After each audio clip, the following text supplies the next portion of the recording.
In the past few years, America has faced a wide range of problems: coronavirus, school shootings, arguments over vaccines, protests.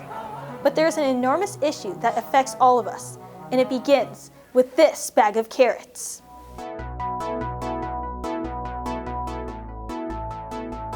While most people simply see a bag of carrots, we see government intervention.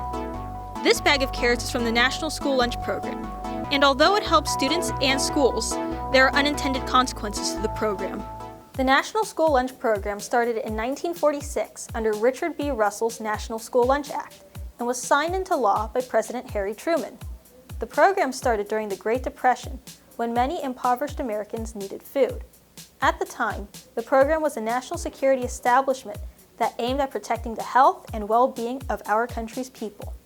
Today, the National School Lunch Program allows for children in both public and private schools to have free school meals. Over the years, amendments to the program have been made to include more fruits, vegetables, and whole grains. This program shapes students' diets from the very start of their educations. But how effective is this program for us kids? Because 82% of students at our school rely on school-provided meals, the most obvious benefit of the program is that low-income students have access to school lunch.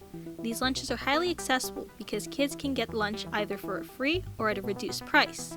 Eating lunch is important for students because it improves the students' cognitive function. Research shows us that Dylan is more likely to lose focus in class, score lower in math, experience delays in his language and motor skills, struggle with behavioral issues like hyperactivity in the classroom, and ultimately, he is more likely to repeat the 4th grade than his classmates are. Hunger affects our ability to become educated. So that's great. This bag of carrots is helping us learn, but that's not all. Another benefit of the National School Lunch Program is that schools get a cash reimbursement for every lunch sold. We put in that claim and then we get money back for that to run the program. 64% believe that having access to free school lunch benefits their education, and 85% believe that having access to school lunch benefits others' education. With this information, the National School Lunch Program has shown to be highly effective in schools because it improves a student's ability to do schoolwork, has economic benefit for our school, and our students believe it is a convenience to their own and others' educations. In 2010, the National School Lunch Program changed to include more fruits and vegetables under the Healthy, Hunger-Free Kids Act. This improved the standards of school-provided meals, which is why we even have these carrots at our school. It's resulting in more fruits and vegetables being consumed, according to the CDC and according to a Harvard Public Health School study. And it's resulting in less plate waste, according to a University of Connecticut study. Bottom line is the standards are being embraced. They are making a difference, and if given an opportunity to do over a long period of time. But what negative intentions do these carrots really have? In the survey, 78% ranked the quality of food as extremely poor, or average. That means less than a quarter of the students ranked the quality of food to be either good or excellent. Clearly, our food needs fixing. In addition, we asked students to rank the taste of the food on a scale of 1 to 5, with 1 being needs improvement and 5 being very satisfied. About 49% of students gave taste a ranking of 3, and 27% gave it taste a ranking of 2. 46% of students say they do not eat their lunch entirely. Unfortunately, it is the fruits and vegetables that are being thrown away most.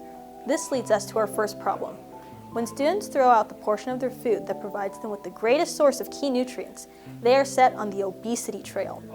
Obesity in school-age students has been a problem that has plagued America for several decades. And currently we have more than 23 million children who are overweight and obese. That's 1 in 3 kids.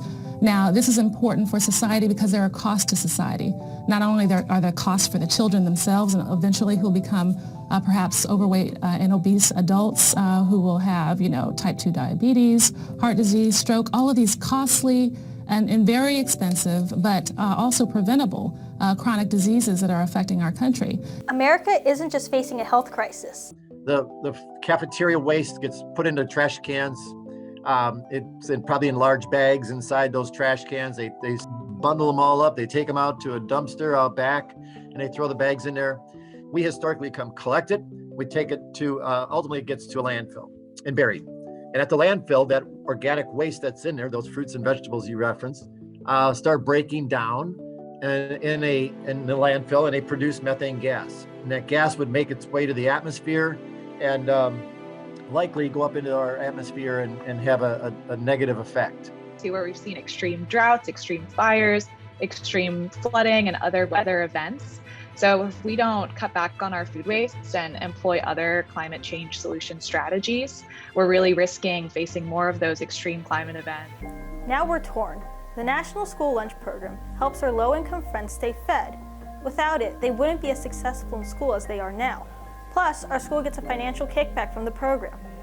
But in reality, the food isn't great, which causes students to make unhealthy choices with their lunches, fueling the obesity epidemic in America. We must also address the massive food waste problem that is a cause of climate change. The effectiveness of the National School Lunch Program widely varies. Regardless, the government has played an active role in shaping our diets, our lives, and our community.